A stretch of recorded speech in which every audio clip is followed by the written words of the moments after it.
Okay. Sa araw pong ito, gusto ko po sanang ibahagi sa inyo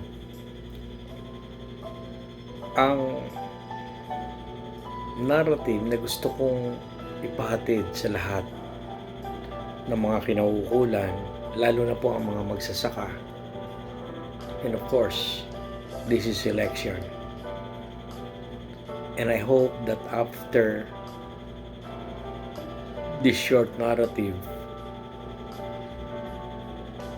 I would be able to open the eyes, ears, and mind and heart of those that are running, mga kandidato pong tumatakbo para sa eleksyong ito, na lahat po may bukang bibig na para sa kinabukasan ng ating bayan. Meron po tayong nakakalimutan na dapat po talagang pagtuunan natin ng pansin on how we will liberate peasantry from quagmire of poverty. Paano po nating maiangat sa kumunoy ng kahirapan ang mga magsasaka? I would like to talk about from conventional to sustainable agriculture. Alam niyo po, ang Pilipinas is a very rich agriculture country where 75% of the people are living in the rural areas, working as farmers or engaged in agriculturally related activities. Any short or long-term development therefore can be won or lost through agriculture. But all these years, the peasantry is buried in the quagmire of poverty, either tilling the land not their own, or if they own the land, they do not control the mode of production and marketing. Who profits? Sino po ang nakikinabang dito? Who controls? Sino ang kumukontrol dito? Who decides? Sino ang nagdidesisyon? Farmers? Indeed, everyone is profiting from farming. Example, yung seed and fertilizer dealers, nakikinabang po sila. The landlords, nakikinabang din po. The transnational corporations, the usurers, the compradors, the bankers, but not those who are working so hard under the excruciating heat of the sun. The poor farmers, ang kawawang magsasaka.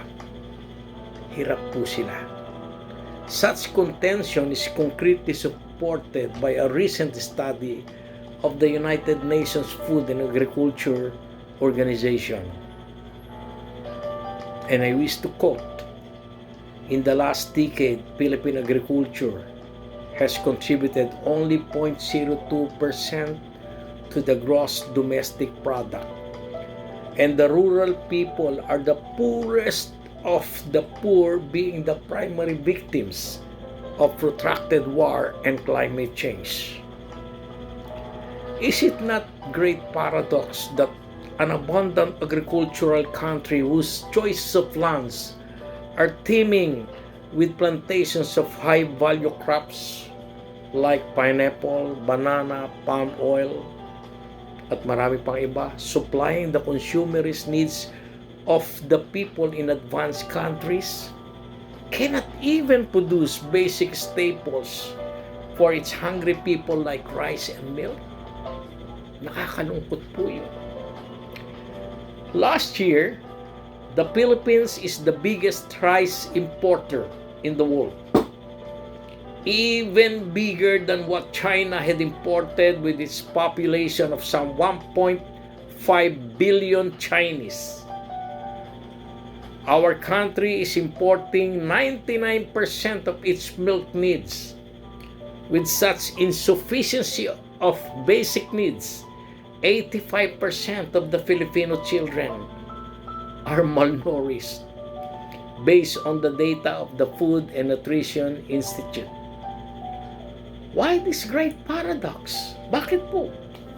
Well, the glaring root cause of the problem is the truism that all these years, our farmers have been tied up to chemical-based farming technologies called conventional agriculture, and to oppressive marketing system controlled by the oligarchs. No less than the Department of Agriculture has been advancing productivity through so-called modern farming technology being controlled by the corporate globalization that is promoting agriculture primarily for profit, para po sila kumita. Our indigenous culture, which is based on nature's and sustenance economy, has been replaced by modern technologies that have been rammed down the throats of the farmers. Even indigenous seed rice varieties that have been grown organically, like Denorado, Azucena, Tunawan, etc., have been replaced by so-called high-yield varieties, yung HIVs kung tawagin.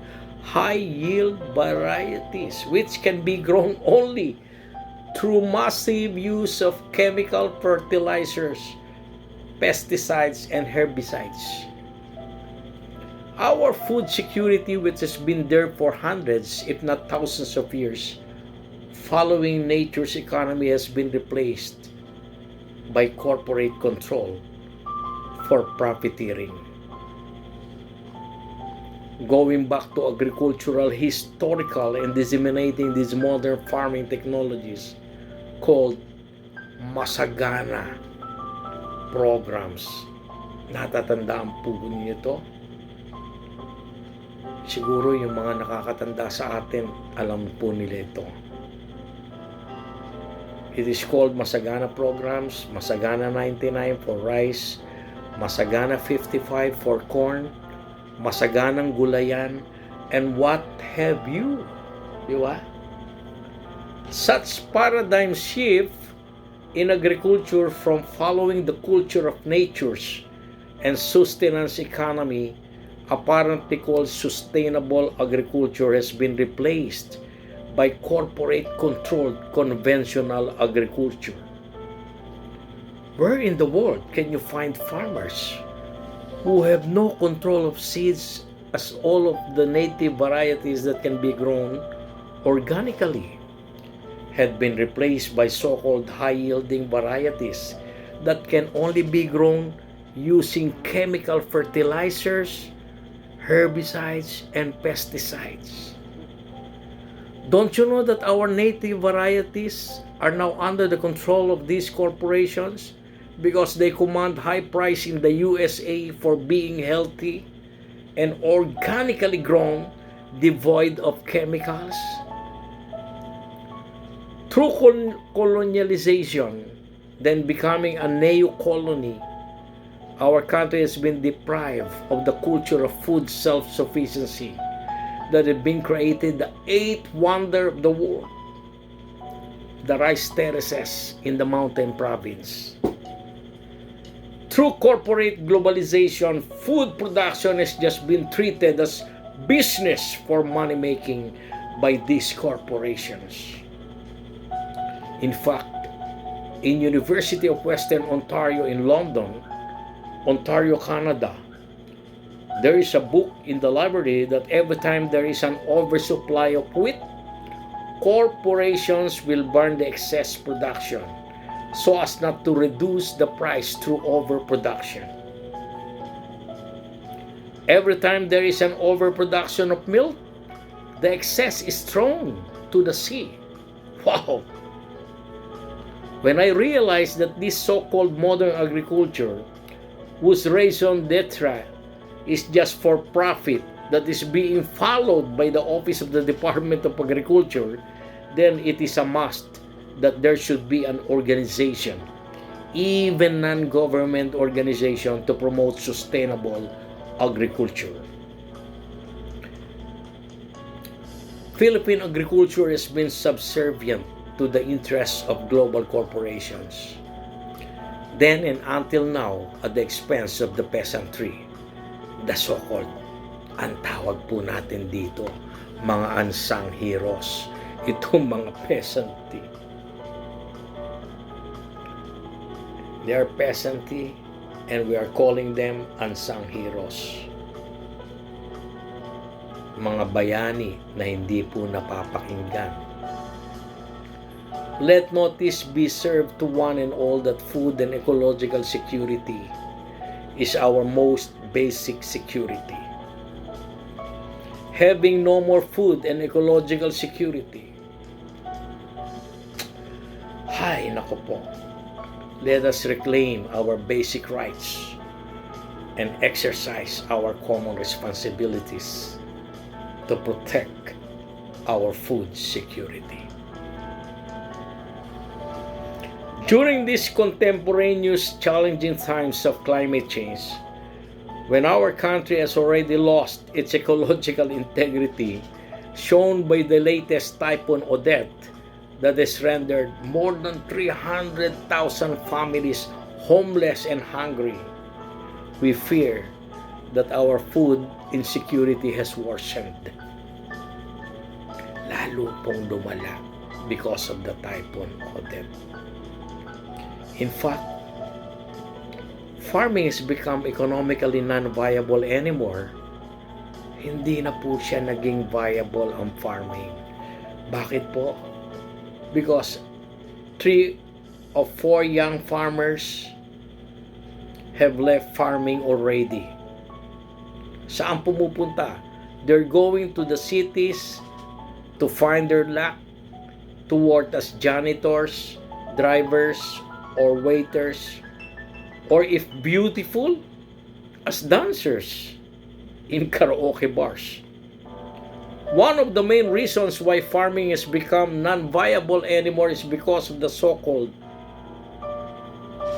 bubulong ko po sa inyo, ito po ang dahilan kung bakit hindi na po naging viable ang farming. Bubulong ko po sa inyo, it is because of the so-called rice tariffication law that was passed 2 years ago by Senator, I don't want to name the name, but you know and find yourself who filed and passed this bill in the Senate. Because of rice tariffication law that has allowed the entry of cheaply produced rice from Thailand and Vietnam, many Filipino rice farmers have committed suicide. Nag-suicide na po ang mga magsasaka. Bakit po? Baon na po sila sa utang. Why? Let's go back to history. Balikan po natin ang history. When the Asian Free Trade Agreement, the AFTA, was signed in 1997, Asian countries prepared for the would-be economic competition that would happen in 2015 because of free flowing of products. Ito po maganda, makinig po kayo. No less than the king of Thailand then took off his kingly robe and crown and worked with the Thai farmers, telling them not to use chemicals as such kill the integrity of the soil and not to use tractors as the carbon emissions contribute to climate change, adding to use carabaos as the waste of the carabaos would fertilize the soil. Ganda po, no? Galing ng haring ito. Thus, the Thai farmers were able to reduce the production cost of rice. Alam niyo po kung magkano? To only 5 pesos per kilo. Ang tanong, in the Philippines, the 5 million rice farmers who have been tied up by the Department of Agriculture to chemical-based farming are producing rice to about 15 to 20 pesos per kilo. Thus, when rice tariffication allowed the entry of rice sold only at 10 pesos per kilo, no way can our rice farmers compete. No way. Hindi kaya mag-compete ng mga rice farmers natin sa baba ng mga import rice na presyo. Well, Senator who passed this law and Secretary William Dar, please pity our poor farmers. Kaawaan po natin itong our mga poor farmers natin. They are the unsung heroes. Most recently, during the height of the corn harvest, you allowed the entry of cheaply sold corn substitutes to the detriment of the 3 million corn farmers. In fact, a farmer leader in Kibawe, Bukidnon, committed suicide dahil baon na sa utang.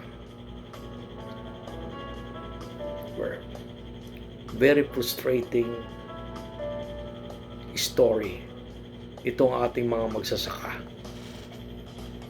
Through conventional agriculture that is controlled by the oligarchs buying fertilizer like ammonium sulfate in Ukraine at only 50 pesos per bag but sold in Mindanao, alam niyo po kung magkano? 1,000 pesos per bag, because everything sold in this country passes at least 5 layers. No way can we liberate the farmers from the quagmire of poverty. Mga kumakandidato, ano ba talaga ang programa ninyo para sa mga magsasaka? Tumatakbo kayo. Meron ba kayong programa para sa mga magsasaka? Sa mga unsung heroes? Wala! Dahil ang mga oligarchs and sumusuporta sa inyo para sa ituloy ang kanilang pamimera. I'm sorry to say that. Puro tayo salita. Niloloko natin ang sambayan ng Pilipino. I want to hear from any candidates that you really love and sincerely would like to support our farmers, yung ating mga magsasaka. Please take note of this truism that corporate globalization is the problem. Worse than the pandemic. Tandaan po ninyo yan. The corporate globalization is the problem worse than the pandemic. Such is the death of democracy as it gives rise to corporate control and economic dictatorship. The world-renowned environmentalist activist and physicist Dr. Vandana Shiva and a friend has said that when economic dictatorship of the oligarchs is grafted onto representative electoral democracy, a toxic growth of religious fundamentalism and right-wing extremism is the result. Yun po ang kalalabasan. Thus, corporate globalization leads not just to the death of democracy, but to the democracy of death, in which exclusion, hate, and fear becomes the political means to mobilize votes and power. If we will not exercise our right of suffrage for social transformation, elections will just be an exercise in futility. Panluloko lamang po. Kailan ho tayo magigising? Hoy, gising. I wish to thank Orlando Rabanera for sharing his thoughts with this narrative. Mabuhay ka. Mabuhay ang mga magsasaka. Mabuhay kayo. And I pray